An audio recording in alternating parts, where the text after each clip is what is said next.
And as you all just heard, we are recording this webinar. Well, I'm Donna Lalonde, and I want to welcome everyone on behalf of the American Statistical Association to our first webinar presented in conjunction with our wonderful partners at the NOVA Collective. As many of you know, the NOVA Collective have been supporting us in our journey towards diversity, equity, inclusion, belonging, and accessibility. And we so appreciate all of their support and their thoughtful contributions.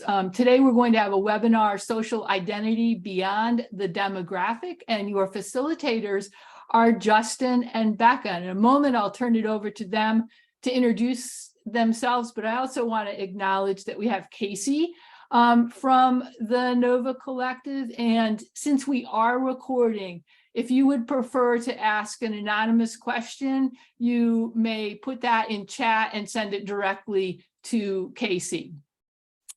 So with that, I am going to turn it over to our great facilitators, Justin and Becca. Thank you so much, Donna. Hello, everyone. I literally see that we are spanning the entire country. So welcome, welcome. We're from California to DC to Idaho to Colorado. So I see that all the different time zones are represented. As Donna stated, this is Introduction to Social Identity Beyond the Demographic.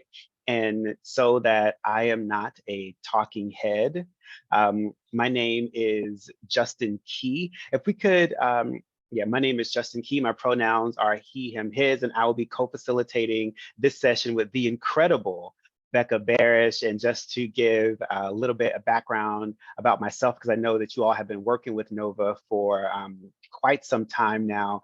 I've been working in the DEI space, I believe, for about 7 or 8 years. Because of the pandemic, those 3 years have just shifted whatever I think is 5 years or 10 years. But I come to this work specifically from a STEM background, mathematics. So that's where my undergrad is in, from being a college professor to working, of course, higher ed and entertainment. And I'm just really excited to meet my fellow brainiacs, if you will. And I'm just super excited to be here to be able to co-facilitate with Becca. And now I turn it over to Becca. Yeah, hi everybody. My name is Becca Barish. My pronouns are she, her, hers, or they, them. Have been working in, it's funny when you think about how many years you've been doing something, because sometimes it's like, what's been happening over the last few years? But I've been working in the diversity, equity, inclusion, belonging, accessibility field for a while. Also, my background is in social work and also entertainment type things as well, like Justin. So really excited to be coming to this conversation with all of you today. We're going to be here for about 90 minutes or so, just to give a sense of what we can expect from our time together. Part of it is gaining an understanding of key DEI terms: diversity, equity, inclusion, and belonging. Sometimes these terms are used interchangeably without a deeper understanding of what we're talking about when it comes to those things. So we're going to try to break those things down and create that foundation. Become aware of and understanding impact on social identity. One of the ways that we feel is it's very hard for us to understand how to effectively do this work if we don't understand who we are and how we kind of fit into the larger conversation. So we're going to be breaking those things down. Learning techniques for developing self-awareness and understanding of social identities. So a little bit of exploration mixed with some application in terms of how we're thinking about it. Recognizing how social identities influence professional settings. So not only is it how it's showing up for ourselves, but how does it show up when we are in these professional environments? And acquired strategies for promoting inclusivity in the profession/industry through a social identity lens. So everything's going to be coming back to that idea of social identity. And yes, I think turning on captions sounds like a great idea. I see that question in the chat. And it also felt like a perfect way for us to talk about the ways that we are going to be utilizing the chat, given the fact that that's how we're going to be communicating today. So as far as expectations for engagement, monitoring our airtime, as mentioned, people can feel free to put things in the chat to everyone as a whole. In addition to that, if anyone wants to ask any sort of question privately, you can send that to Casey, and Casey will relay that information to us. chances are, if you're thinking about something, other people are thinking about it too. And our goal is to wrestle with that material together. Speaking from personal experience, so no reason for people to be speaking on behalf of other people. And we don't want people to have to feel like they have to speak on behalf of an entire group that they belong to. That would be a lot. And there's a lot of differentiation within that. Lead with curiosity, not judgment. So no matter how you're coming to this conversation, we would challenge you to come in with an open mind and be curious about our reactions to different things. Being fully present. Again, we're not here for that long. So in the time that we are here together, please just try to be with us. As mentioned, utilize the chat and hear the things that we're talking about.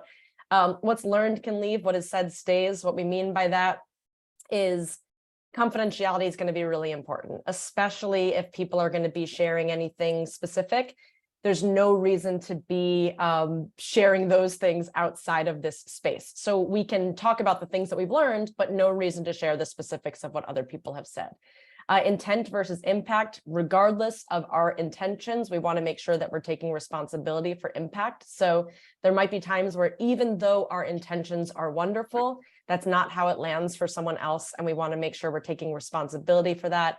The way that I look at it is if I'm walking on the street and I step on the back of someone's foot and they say, ow, I'm not going to say, well, I didn't mean to step on the back of your foot, so I can't be held responsible. There's still a way to take responsibility regardless of the intention. And finally, when we're talking about this idea of comfort, safety, learning edges, part of this is about getting a bit more comfortable being uncomfortable and knowing that sometimes when we feel uncomfortable, we think that that's a problem, when in reality, when we get outside of our comfort zone, that's oftentimes where the majority of learning is taking place. As you can see on this slide, we don't want to go all the way out into the danger zone. That's where we're so activated, so triggered, we're not able to take in any information. So we don't want to go that far. But right on the cusp before we get to that point is sometimes where it is the most beneficial for us. So check in with yourself, make sure that you're feeling as safe as you can, and challenge yourself to get out of that comfort zone and delve into these conversations openly with us. Yeah, thank you for that, Becca. And so with all of that, setting up the expectations before we get into it, we always like to do a check-in. So let us know in the chat, like, what is your comfort level around diversity, equity, and inclusion? Because we do understand that because of different lived experiences, different education backgrounds, just how we were raised. So I do want to just gauge what's your comfort level around diversity, equity, and inclusion? Let us know in the chat. And of course, feel free to be as honest as possible, because that really does help us to get to a place of understanding. So thank you for that, Chuck. So we have very high, very comfortable, and welcome it. I appreciate that, Rob and Cynthia. Thank you for that. Yeah, I see sometimes a bit hesitant. I appreciate your honesty with that. Sometimes the idea of these conversations can be overwhelming. They can be uncomfortable. And so appreciate you voicing that. Yeah, thank you for that. And and even for those like Andrew, comfortable, but definitely more interested in listening than talking, because that listening aspect is important. Now, if something sparks, Andrew, jump in there. Be like, okay, I've listened long enough. I now have something to say. I totally welcome that as well. Evidence moderate. I thank you for that as well. I welcome it, but feel like there is so much more I have to learn. Ezra, I always say that this is like going back to school, getting another degree, just without the student loan debt. So the way that it is with learning all this information about diversity, equity, and inclusion, and also just having to unlearn so much that we've learned for 20, 30, 40, however many years, it does feel like an additional full-time job or getting another one of those degrees.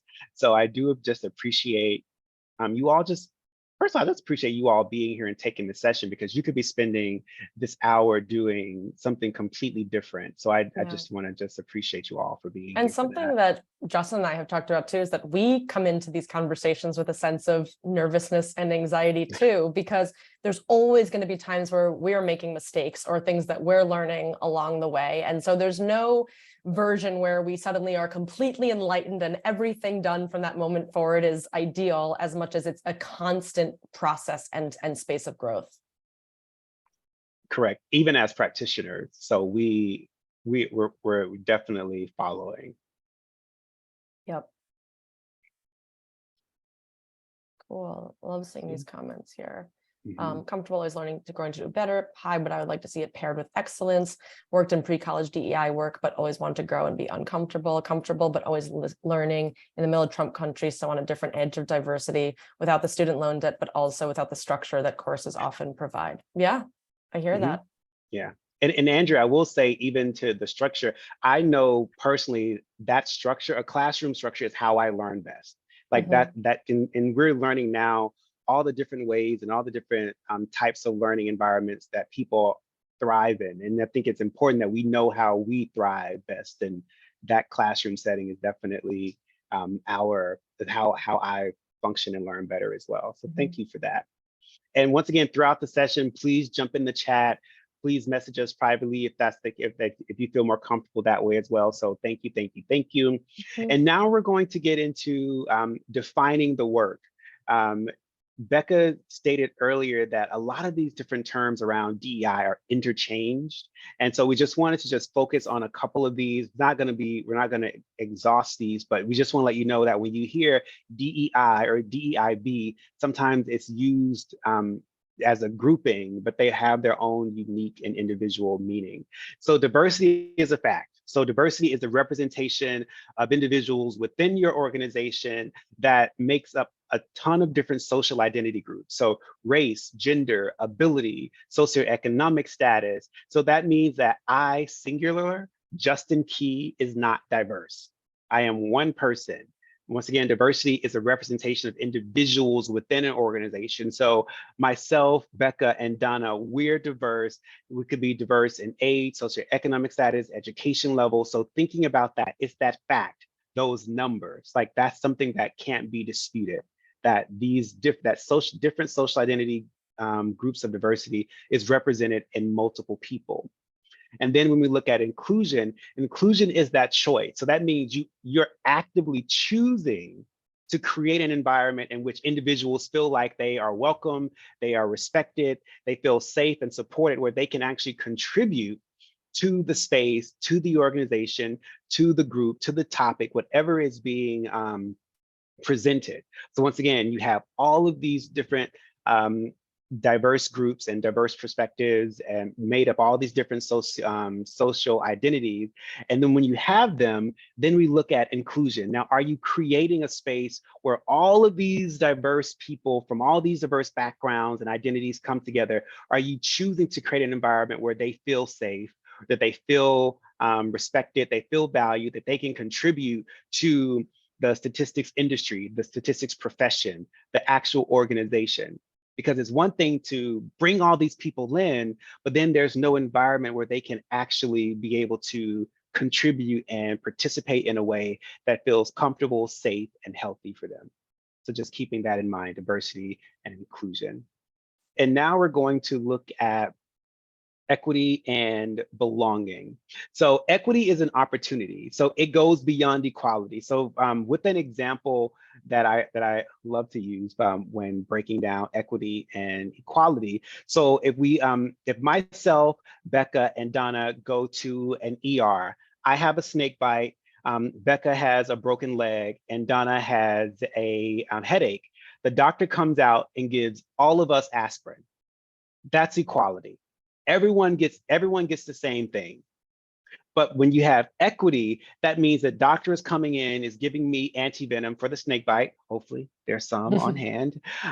Becca gets the bone reset and then gets a cast and walking sticks. And then Donna gets the aspirin for the headache. That's equity. Everyone gets what they need to be successful, to be healthy. It removes barriers, it increases access, and it creates opportunities, and then just provides unique resources for everyone to thrive and for everyone to be successful. Because even with the group, even the person next to you, they're going to need different things to be successful. So everyone getting the blanketed same thing is equality. And initially equality was the thing, but as we grow and as we learn, that's how equity came about, making sure that we all get what we need to be successful. Thank you for the walking sticks. Yeah, I'm giving you everything. Like you have the best insurance possible. Let us know if I need to get you a hub around as well. Okay. Yeah, what you need to do to be successful. And then when you have diversity, equity, and inclusion, now belonging is the feeling of that group. Belonging is the reported sentiment of the workforce that is reinforced by the culture that you created. So do I feel like I belong here? Do I feel like I'm supported? Do I feel like I am such a part and a member of the statistics industry, the statistics profession, that my word is taken seriously, like I'm respected, my work is respected. So keeping all of those things in mind, you can have diversity, equity, and inclusion, but also what is that feeling? What is that sentiment of all of those people and that environment and culture that you have created?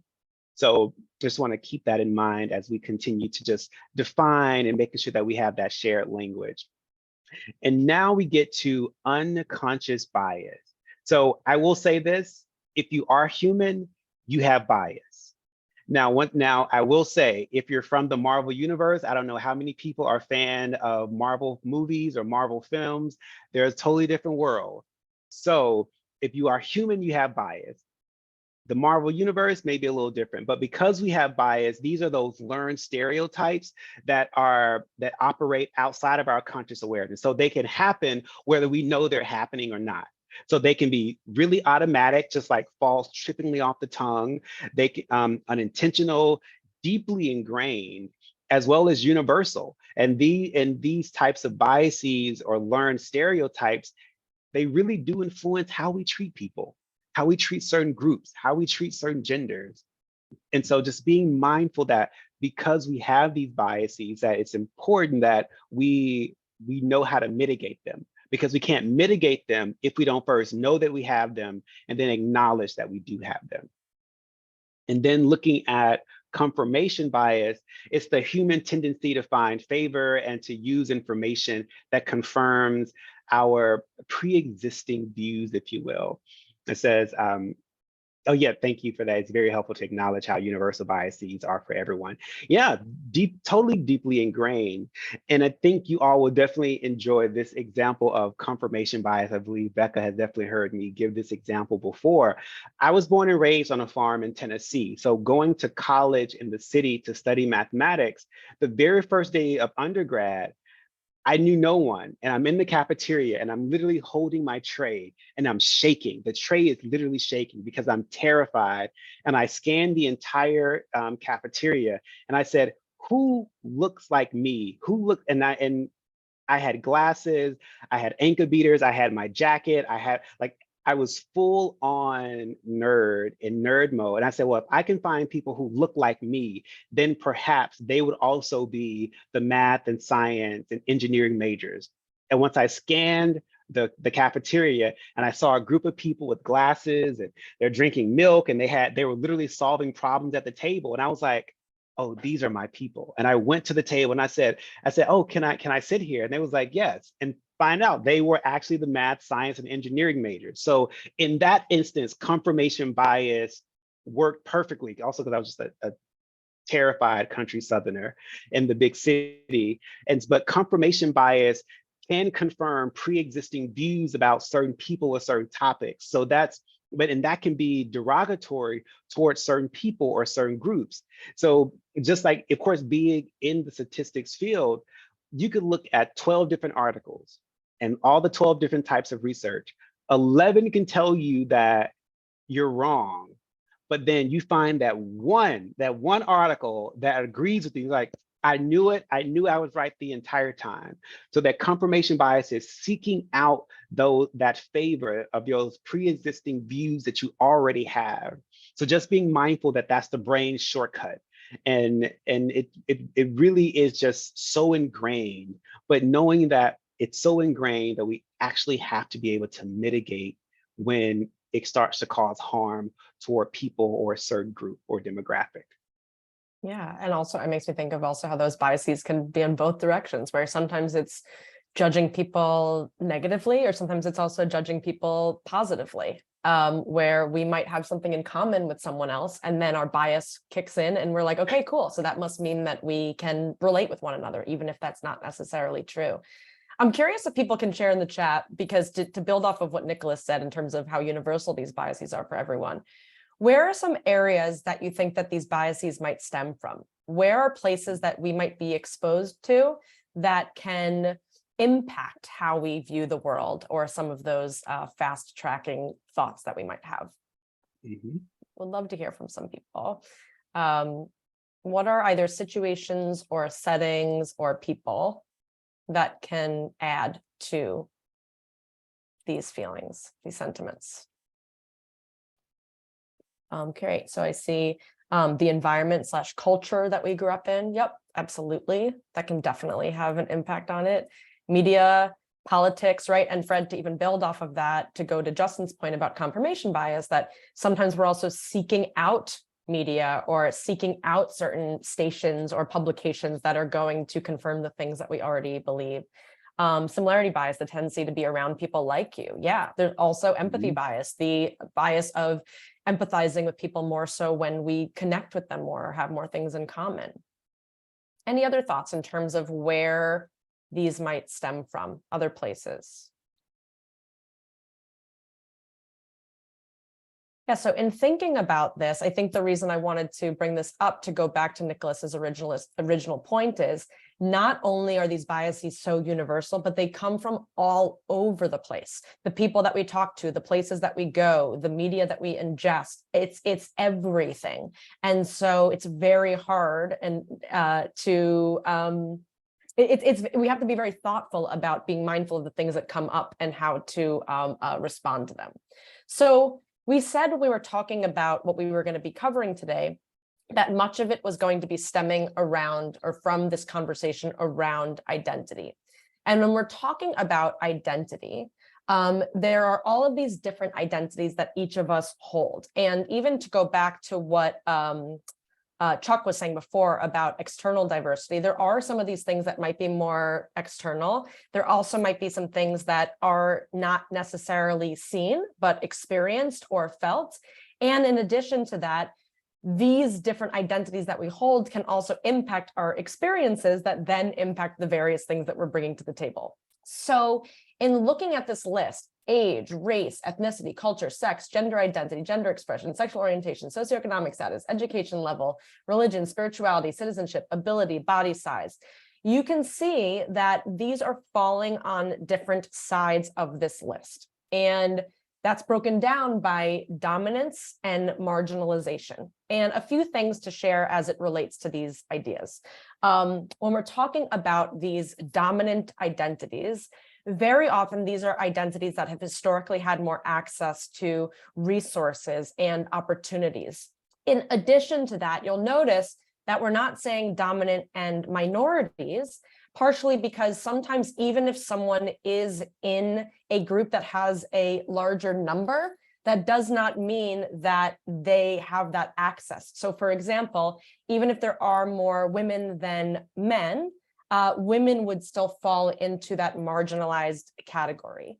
And so these are all the different ways that we can break down aspects of who we are, and how that impacts how we move through things. So in looking at this list, I think you'll also see that it's not just one thing on one side, one thing on another side. There is a spectrum of identities that might fall in one place or another. And so to go into looking at some things around these identities.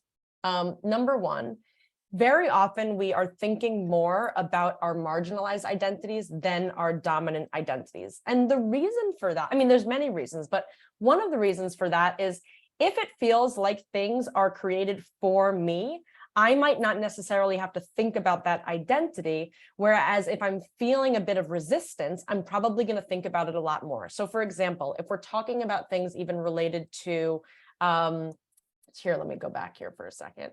Even going back to this idea of ability. If there's someone that is able-bodied and they're able to walk through a door and walk up steps to get into that door, they're probably not thinking about that in that moment. Whereas someone else that might have some mobility issues or might be in a wheelchair, if they see steps at a place and they don't know if there's going to be a ramp or another place to get into that building, that marginalized identity is probably going to be thought about a lot more because they have to think about those things all the time.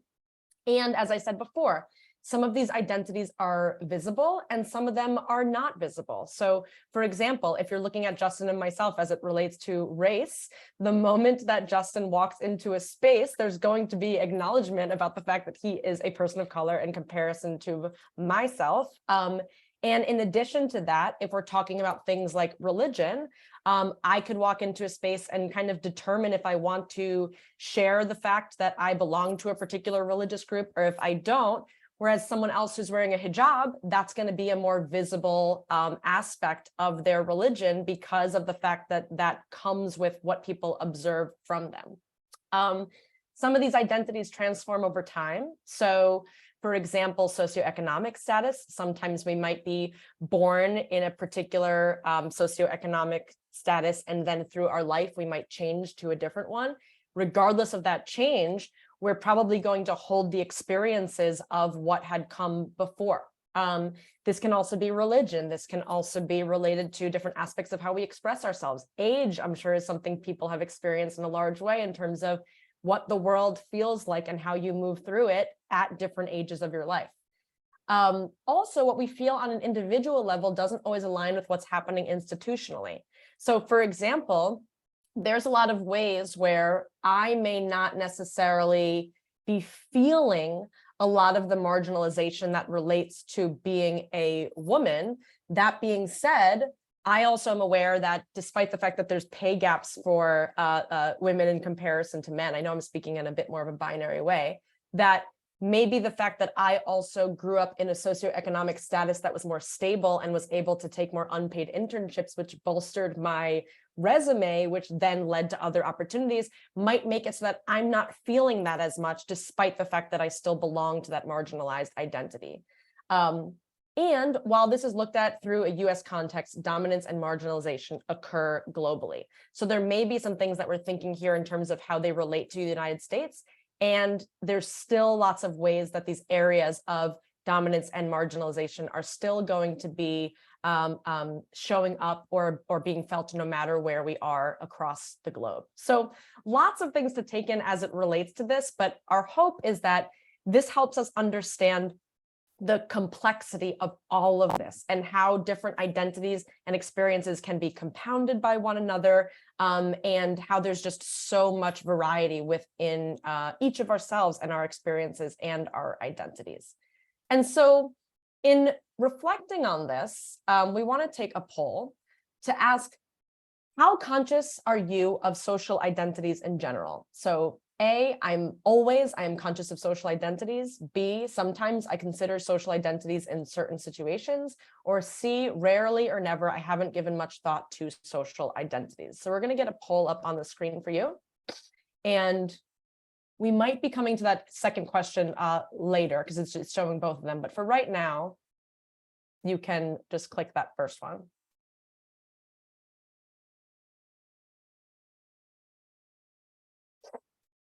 Also, Casey, I think since we're not co-hosts, we can't see how many people have voted. So you can also let us know when it's end poll time. Yeah. Got it. Okay. Thank you. Yeah, of course.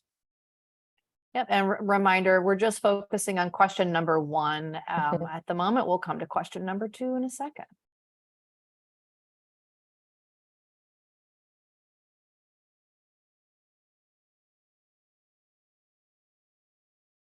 And then I think depending on what percentages come in, once you click end poll, then we'll see what the results are. Oh, interesting. Okay, so if you can't submit without voting for number 2, thank you, Fred. Feel free to put one in for number 2 and we'll come to that later anyway, and we might refresh the poll. Thanks, Fred. Appreciate that insight.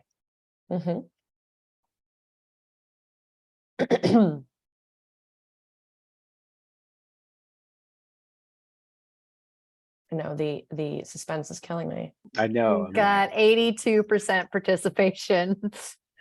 Should I do some music, like some Jeopardy music or something? Yeah, yeah, over to- Only if you sing it, yeah. Yeah, it has to be verbally audible. Okay. We'll give people just a few more seconds here. We're thank you so much, considering Casey. our answers. Yeah, no worries.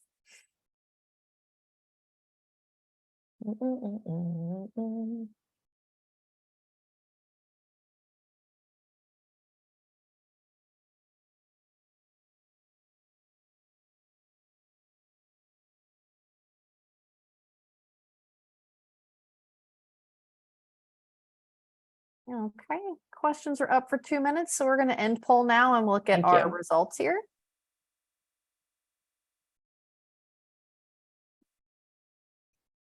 Here we go. Okay, great. So how conscious of your social identities in general? We've got about always 33%, sometimes 62%, rarely or never 5%. And yeah, and I really appreciate seeing the differences in that too. Also around, we've probably had certain experiences of, wow, in this situation or setting, I am very aware of this aspect of my identity. And in this situation or setting, it's not something I'm thinking about at all. And there might be some people who feel that that's carried with them everywhere they go at all times, and some other individuals that might feel like it just doesn't happen as often. Yeah, so there's a big gap between always and sometimes, often, or regularly, which may be one of the reasons why sometimes was commonly selected. I love the fact that we have also people that are literal experts in speaking to some of those things. But regardless, even if we're kind of bunching them up or bunching them down, really just to see that variety of experiences. So thank you everybody for sharing those. Yeah, thank you. Thank you. So first of all, once again, thank you for participating in that poll. And just to continue on with the learning to look at dominant and counter narratives, especially since we just looked at the dominant and marginalized identities overview. So dominant narratives are those stories told by the dominant culture, and they literally define our lives and guide society. And it's often and the one thing with dominant narratives is that they're believed to be true for everyone. And it's not that dominant narratives aren't true. They're believed to be true for everyone, but they're not true for everyone. And that's why we want to keep that in mind. And so in these dominant narratives they're not necessarily negative or positive, but they can show up as stereotypes and assumptions about other groups. And so a great example that we often use with dominant narratives is the American dream. You know, if you work hard enough, if you pull yourself up by the bootstraps, then you can be successful and you can become anything you want to be. And so with looking at that, then let's now focus on counter narratives. These are the truths and experiences that are from the vantage points of those that have been historically marginalized, those that, well, I've worked hard, I've pulled myself up, and I'm still not where I want to be, or where someone else who doesn't look like me, where they are. And so for every dominant narrative, there are countless counter narratives. And so once again, not that counter narratives aren't true or that they're just all negative, it's just that they're just not true for everyone. And so we want to be able to make space to understand that, yes, these dominant narratives work for some, and then the counter narratives they have these other different experiences. Like a counter narrative that we often see is like, oh, well, you look able-bodied, you should be able to work. Well, we don't know that they may have an invisible illness that you can't see. And because the dominant narrative is, if you physically look healthy enough, you should be able to go out, get a job, and take care of yourself.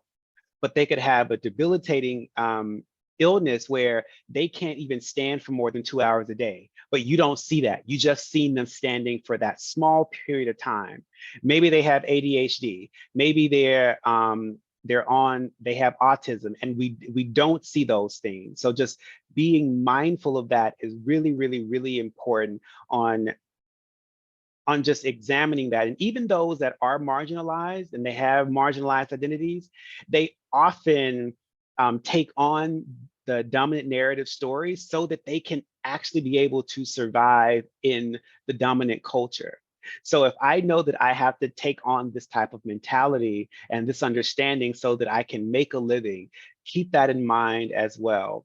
But note that for every one dominant narrative, there are countless counter narratives that tell a different story. And we're not dismissing anyone because there's enough room to understand that this works for some and that this works for others. So just want to keep that in mind as well. Yeah, and I think, Tristan, I see your comment. I think a good example is the use of policy changes in educational curriculum like that in Florida. Absolutely, right? When it comes to what is the perspective that is being shared, and is that only kind of one way of looking at it, or are there different ways for people to be, informed about many different perspectives on something? I think that's great, and thank you, Tristan, for sharing that. Mark, code switch to get by. Great example. The dominant narrative says that it's just, especially from a US context, like you have to speak a certain way, no, not necessarily with an accent, broken English, like all of these different things. So code switching. So it's like, oh, I'm code switching. I'm speak this way at work because this is how I can be, this is what is believed to be true to be successful. But at home, I speak a totally different way. Or even with the language, like some people, like especially even for children, what I've noticed being in education, and maybe some of you have noticed as well, if you are in the education field, certain students who are bilingual or trilingual refuse to speak it in public or at school. Because I remember seeing parents drop off their children at school and speaking to them in a different language, and me being like, oh, wow, you're bilingual. And the student just freezes up because he didn't want his classmates to know or think of him as not being a part of them, not being a part of the group. And so he was like, could you please not tell anyone that my mom is Russian or that my dad is Mexican and speaks Spanish. Like hearing kids say this. So we now notice that it happens at such a young age. So these dominant narratives and counter narratives aren't just for adults in our professions and our careers. It's happening as young as 4th grade and 3rd grade. So that's why it's so important for us to really be able to understand these dominant narratives and then know that counter narratives exist as well. And so what we're going to get into now, I'd love for you to answer in the chat. First, what are some dominant narratives within the statistics industry and profession? And then I'll just check Chuck's comment. My experience is that children prefer the language that they hear most until about age 3. Then they switch to the language they hear most people speak. I like that. Thank you for that, Chuck. We love some stats about those demographics. So what are some dominant narratives within statistics industry and profession? Yes, that when you think about the statistics industry, that is mostly white males, correct? In academia, publish or perish. Oh my word, look, I almost were triggered by that comment, Kim. You are absolutely correct. If you are not publishing, you're not relevant? Are you really still considering yourself to be in the profession? And it's especially if you're in academia. Tristan says that you have to have only a data scientist or statistics background to be successful. I come from a humanities background and got my grad education more in statistics work. You are absolutely correct. And then they don't want you to, the dominant narrative that you shouldn't necessarily deviate as well. So if you start off, like my undergrad is in mathematics, but then going to get an MBA and then my doctorate is in something completely different. And it's like, well, are you really in the STEM field, Justin? If you have these different areas of education. So I completely resonate with that as well. Julie says, theory methods is dominant to application. You all are speaking a language that I know a little too well. That if you're older, that you aren't capable in applying new software or tech. Yes, like completely just disregard age when it comes to technology. It's like, oh no, you don't. It's completely dismissed. That if you're a government, a statistician, you have to become a manager to advance. Now we're getting into even specific areas, and that is so important because the government statistician is completely different from one that's in academia. Only PhDs are valuable. Rob, I will say this, and this is perpetuated in higher ed. When I initially started my doctoral journey, getting my PhD, it was a whole session on how PhDs are superior, and that if you want to do anything in academia, getting another degree, whether it's an EDD or a DBA, it is completely dismissed and frowned upon, and that your opportunities will completely wane if you don't get a PhD. And that was literally the very first year of my doctoral residency. Like that was what they talked about. I mean, just perpetuating dominant narratives constantly. Chuck says researchers know everything needed to design studies. I like y'all. We're gonna have to be friends after these sessions. I just want to just throw that out there. So thank you all for letting us know some of those dominant narratives. And now let's look at the other side of the coin. How can you challenge dominant narratives as professionals? Like, how can you challenge those that, you know, have a DBA instead of a PhD? That how can you try and change it to application being really important versus just theory and method? So how do you challenge some of the dominant narratives that you all just mentioned in the chat? So let me know. Let us know in the chat. Dwight said, telling Julie, I once heard a great challenge to the theory application. Data science emerged because the statistics field looked down on application. Oh.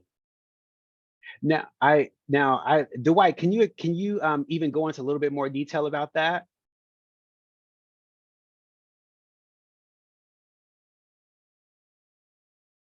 But yeah, I'm pretty sure that's said quite often. Mhm. And then of course, and anything comes up, please let us know in the chat. Like, how do you challenge these dominant narratives? This application can inform theory. Yes, versus the other way around. This challenge the PhD qualifications for HR to put in jobs, make more skill specific.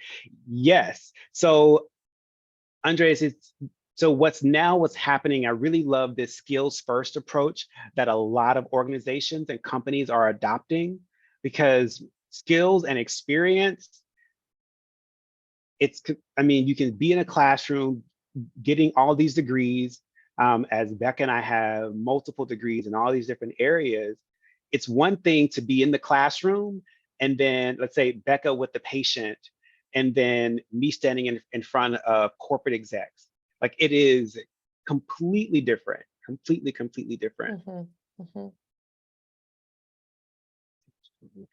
Chat. Highlight counter narrative occurrences that have successful outcomes. Thank you, Don, because as soon as some that aren't successful, they'll use that as like, oh, see, it wouldn't work. It doesn't work. It completely dismisses it. So definitely highlighting the successful outcomes by sharing stories with aspiring new statistics professionals and inspiring them to be adventurous in the field. Yes, start right there.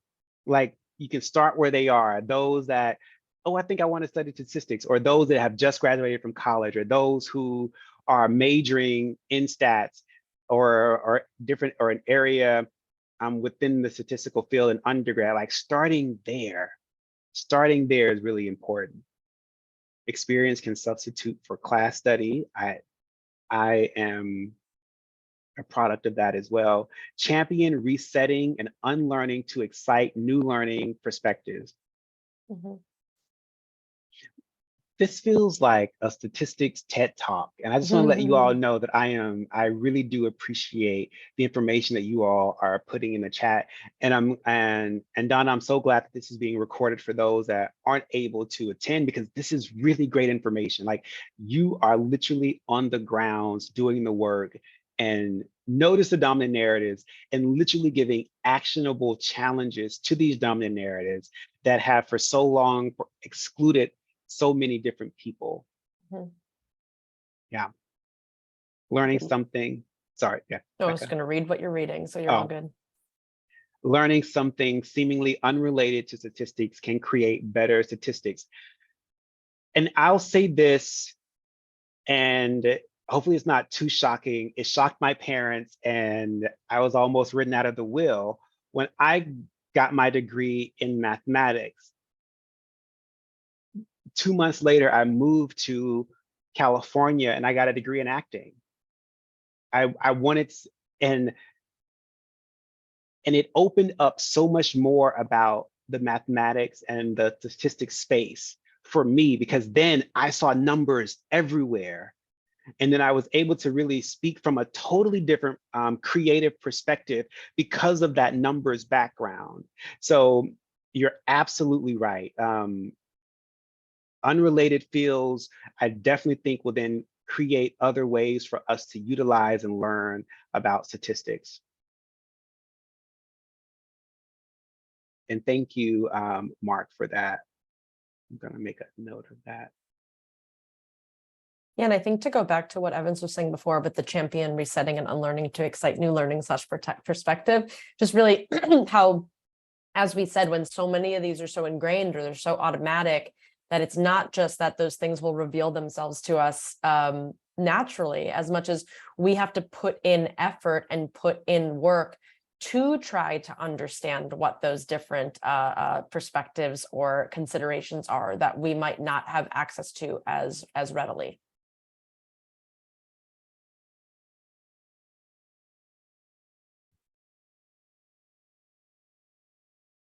So now we have our next polling question. Which statement best describes your understanding of the impact of dominant and counter narratives?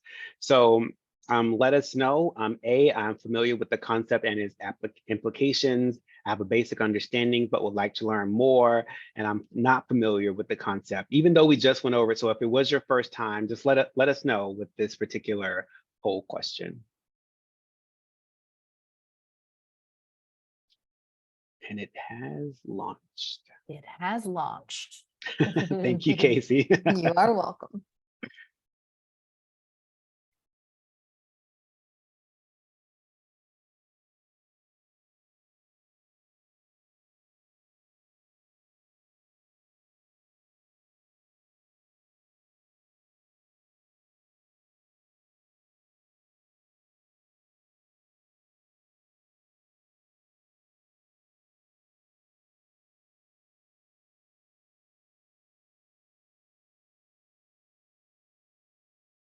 All right, I'll give you just a couple more seconds here.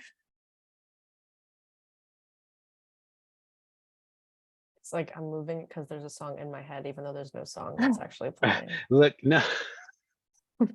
And then your moving makes me move. I know, so I was saying, it was contagious. Mm. It's like a yawn, except Yeah. I'm just passing the musical energy, the internal musical energy from one place to another.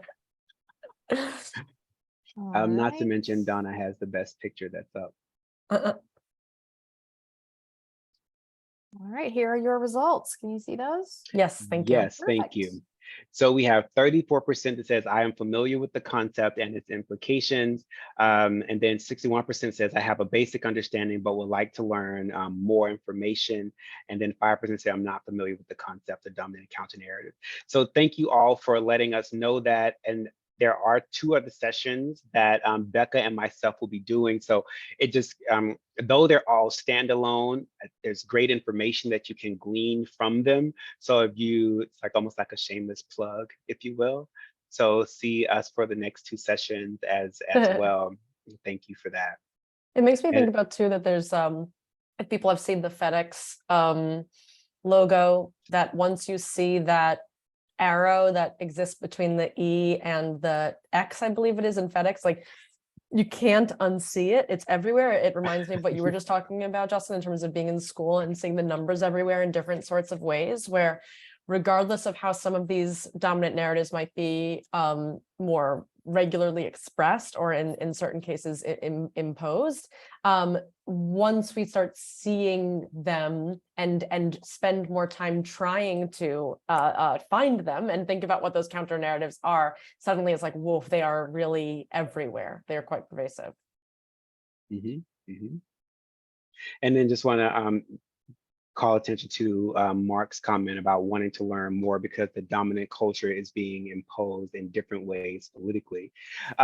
Yes, I agree, and it's very unfortunate, especially, I mean, it could be a great thing when it's imposed politically for the greater good, for an inclusive group. So I completely understand that, and hopefully with not only the rest of this session, but the other 2 sessions that we're doing, more information is being gleaned, is that, and also that we expand our own reference points and even not just our own knowledge. And Becca and I learn from literally every session that we do. We always walk away like, oh, that came up in the session. Oh, I love to hear that, especially as you all are in the session, in the chat as well, just giving more and more information. So we really appreciate that. So definitely continue to do that as well. So I appreciate that. And now we're going to look at how to actually promote self-awareness and social identity. So we just went over social identity. I know a lot of you are familiar with it. And so now we're just going to look at how to actually just to promote it even more. So encouraging individuals to reflect on their own social identities and biases, because as Becca stated earlier, some people think about them all the time, often because society forces you to think about them all the time.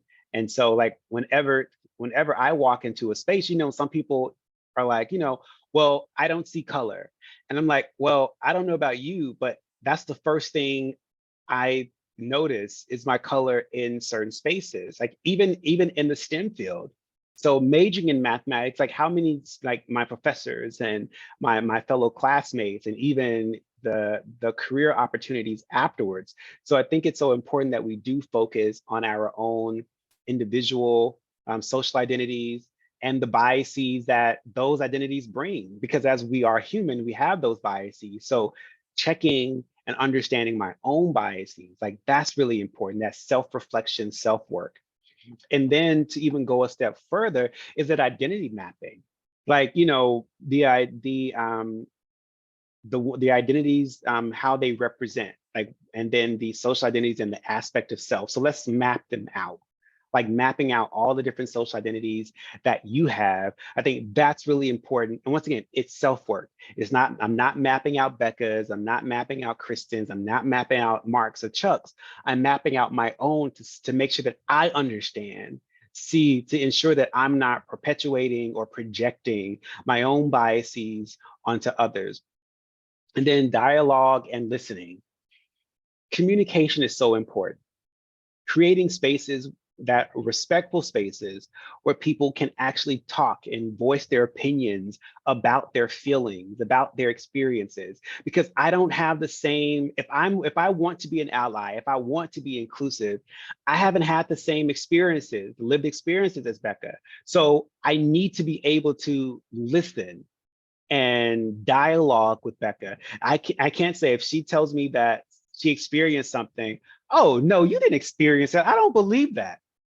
Justin, how are you completely disregarding Becca's lived experiences? You haven't experienced them. So that dialogue and that listening component is so important to promote awareness, because you are dealing with different people and different social identities, and we haven't experienced them all. So just being mindful of that. And then the next component is diverse representation, like literally advocate for more diverse perspectives to be at the table.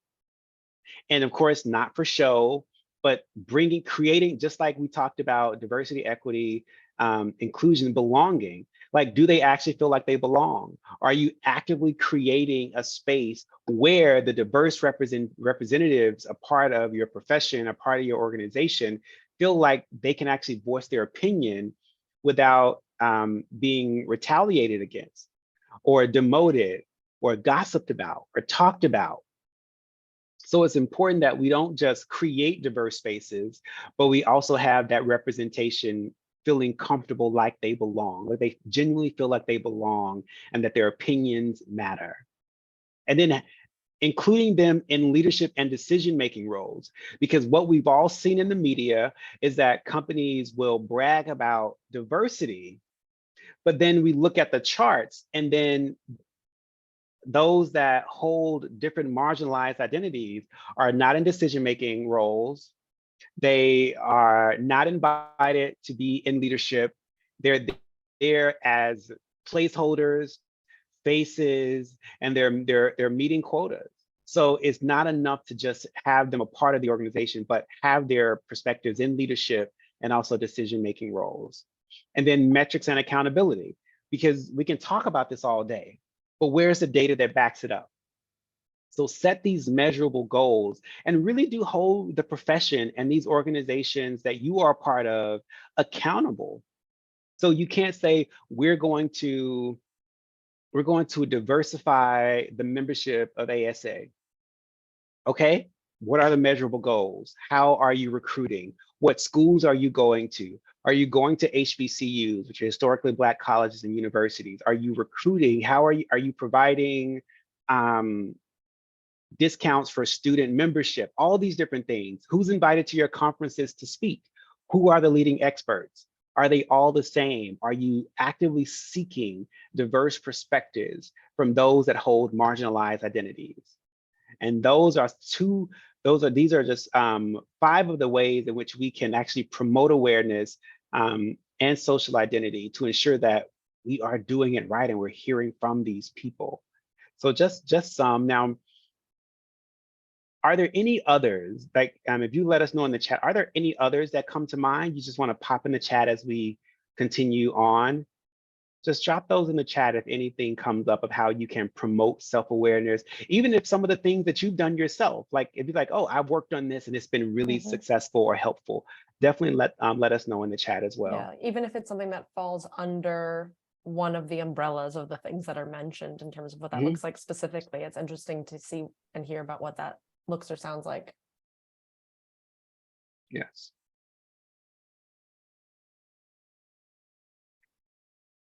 And so, and as that comes about, we're just going to look at how these social identities are looked at as well as treated even in our work, the influence of social identities in our work. Yeah. And yeah, so please feel free to have those come in as we're talking about what this might look like. But offering trainings on unconscious biases and how social identities can shape them. So kind of similar to what we're talking about here, but that considering how strong those biases can be, the more that we're able to be in consideration of them, think about how they apply to us and how to respond to them, the better. Establish transparent decision-making protocols for committee groups that consider the impact of social identities. So that transparency is so helpful, so we can get a better understanding of what things are looking like, and people can have a sense of where things are falling. Yeah, so I'm interested in other cultures. That creates ample opportunities for conversations with people from other cultures. Yeah, absolutely, right? And I think also that striking that balance between what's the difference between being exposed to people that are unlike myself and trying different things as it relates to them or learning about them versus that idea of asking other people to have to educate us on their experiences, right? So it's almost, how are those things happening naturally, or how are we complementing that with some of our own research and understanding to get a sense of people that are unlike ourselves. In continuing to discuss these things around addressing challenges and opportunities, reviewing and update committee and conference protocols, programs, and offerings to be equitable, especially since sometimes our policies, our protocols, our programs, they might be something that we've just always done, so we keep doing it in the same way, as opposed to looking at them and saying, is this working? Is this working for everyone? Would anyone who showed up here feel like this is a space where they can belong, or does it feel like it's only for certain individuals and not others? Expanding mentorship programs, practices, and criteria to be more inclusive and outside the norm. And I think that also comes down to understanding what makes someone a mentor? How are we mentoring people? What aspects of who we are being tended to in those conversations as well? And I say that because it's not meant to create these situations where people are forced to assimilate to people that are unlike themselves, but more so, how are we celebrating the things that everyone's bringing to the table? And also, in addition to that, promoting inclusivity. So create diverse and inclusive planning committees to ensure fair and unbiased conferences and offerings. So I think that comes down to the representation piece in terms of what are things that people can be aware of in that way. Provide ongoing diversity, equity, inclusion, and belonging training to foster inclusive behaviors in the membership. So the more that you're also signaling support, the more that you're putting things in motion to let people know that this is a top priority for you and that you're going to be continuing to, like break these things down. And as we said, sometimes unlearn or figure out new pathways or think about new perspectives is always helpful.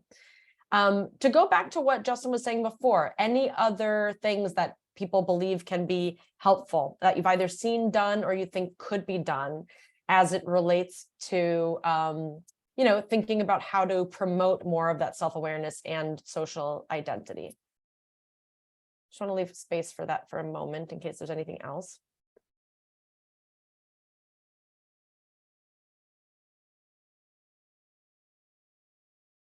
And I guess just in addition to that, even if anyone doesn't necessarily have thoughts on that, but even coming down to this idea of questions. I know that we've talked about lots of information that we've thrown out there.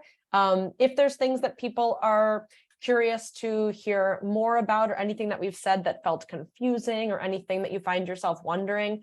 In addition, as Justin said, there's going to be a couple more of these. So depending on what's coming up for people as well, may determine what we're going to be paying attention to as well moving forward. So please feel free to put any sorts of questions into the chat as well.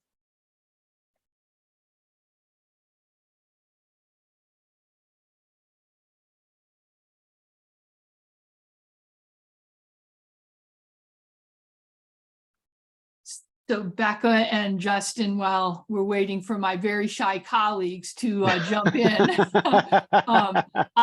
the folks who know me know that I love to read and listen to podcasts. So I will ask a question about resources and say, do you have any favorite books and or podcasts that you recommend for folks who want to engage in this conversation in text or listening? Thank you for that, Donna. Yeah. So feel free to drop in if you all have listened to any books or read any books, audiobooks or podcasts. We welcome those as well. Fred asked, when are the other sessions? Donna, I believe you and Kristen will be able to give that information out. Oh, perfect. Thank you, Casey. For chat, yeah. Thank you.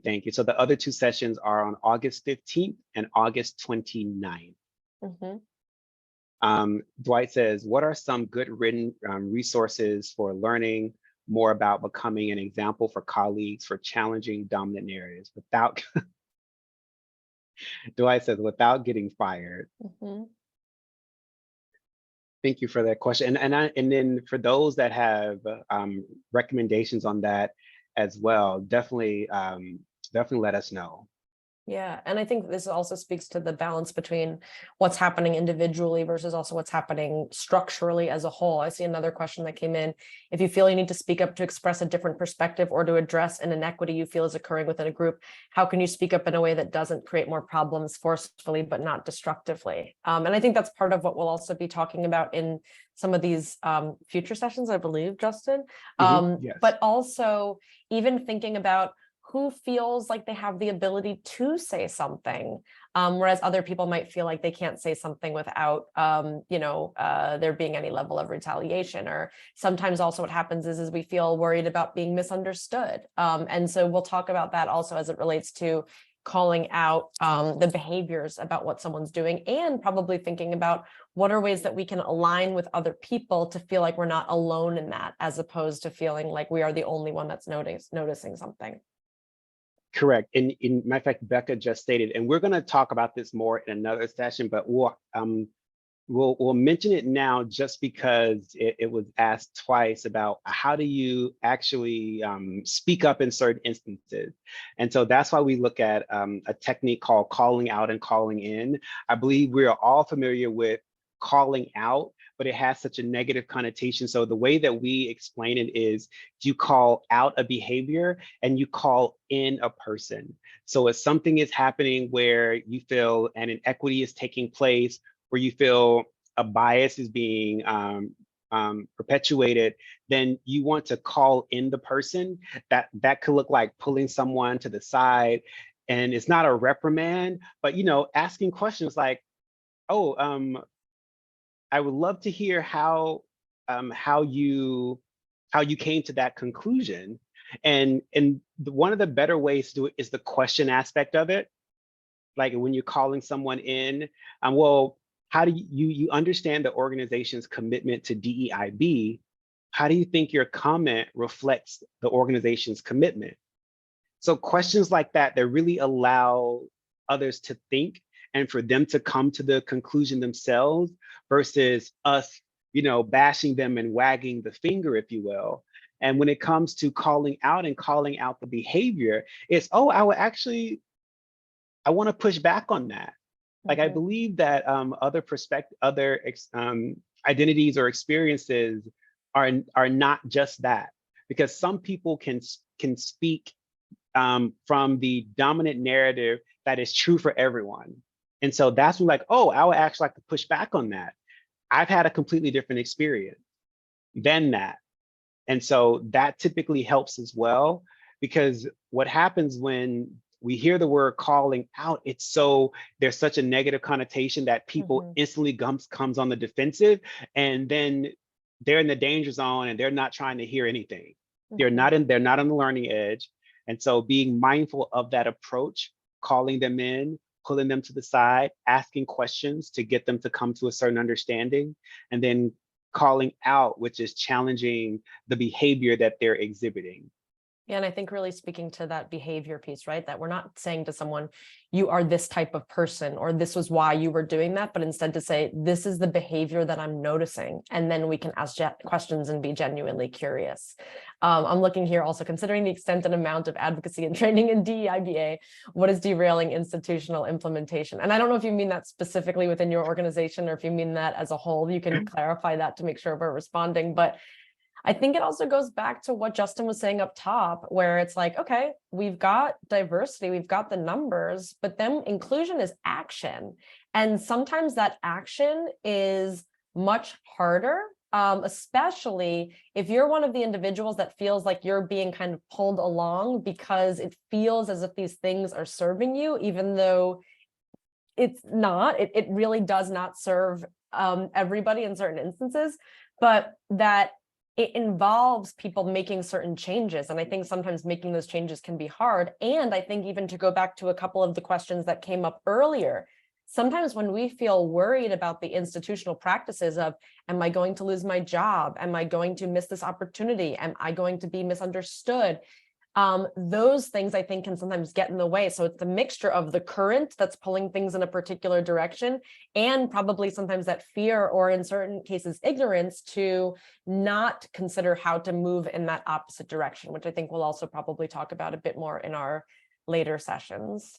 And evidence, that's a loaded question. Matter of fact, a lot of dissertations are being written about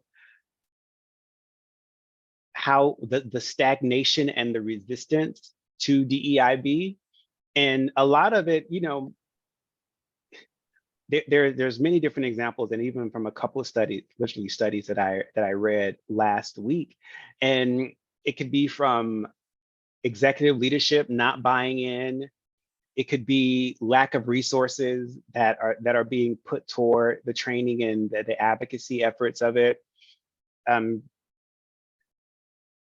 A multitude of things could be at play as to why it's being derailed, and it's not a political topic. It's being politicized. It's not a political topic. Once again, it's being politicized, and so just wanted to make sure that I highlighted that, because it's an honest assessment. I feel like sometimes there's also the aspect of people worrying that if some of these changes are made, it can impact the financial bottom line.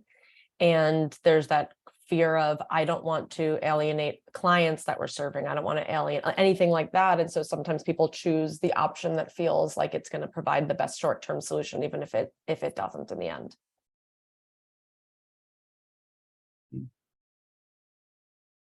Any other questions or comments? And first of all, and thank you, Donna, for sharing not only the description of the 2 other sessions, but also the links as well. And thank you all for dropping those resources in the chat. Yeah.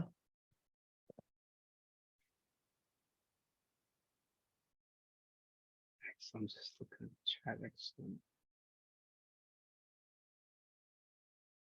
We also know that it can be especially hard sometimes when we're not able to use our voices and we're utilizing the chat. So thank you so much for giving us things to respond to. I think we always love it when things feel like it's a conversation as much as it possibly can be. Mm-hmm. Yeah, because no one likes being talked at. Even as a college professor, it's like just being, because that we really have to understand and respect all the different types of learners. Mm-hmm. Some people thrive in that environment. Some people love a dialogue, love a conversation. And so we welcome whichever format that works best for you. Mm-hmm.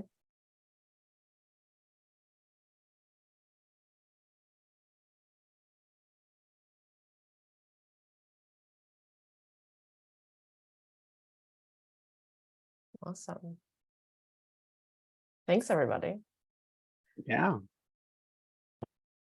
So Becca and Justin, this has just been fantastic. Thank you so much for sharing both your time and expertise with us. We look forward to meeting with you all again virtually in August. And I noticed that there was a question about when the recording will be available. We'll work really hard to, we're creating a microsite to collect some of the resources that your colleagues have helped us develop. And so we'll work really hard to get that microsite ready and announced, and the recording put up on the microsite, and we'll announce it via ASA Connect. Amazing. Yeah. Thank you. As some of my colleagues know, we have this little event called JSM coming up next week. So might not be until after JSM.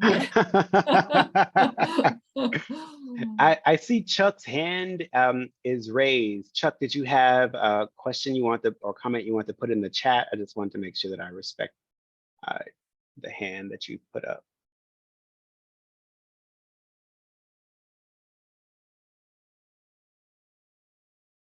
I didn't know if that was by mistake or not, but did want to acknowledge it. Yeah, and I noticed that Mark put in the chat that the there's an accessibility town hall at JSM and everyone, all who are attending JSM, welcome. We would welcome your participation. It's on Monday. I think at 5, and I would check the program, except our provider's site seems to be down, so I can't check the program to be explicit, but look for that. And then also the Jedi Outreach Group will be hosting an open session for folk, and so look for that as well. And I'm not even going to hazard a guess as to when that is. It might be Tuesday morning, but I'm not real sure.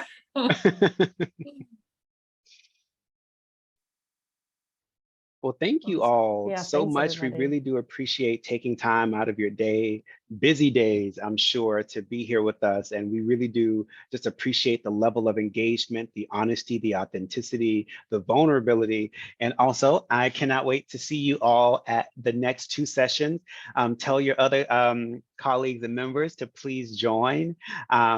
We don't bite, so please come back, and we're excited. Donna, is there anything else, or Casey, is there anything else? I think we're good. Awesome. Well, thank you. Thanks.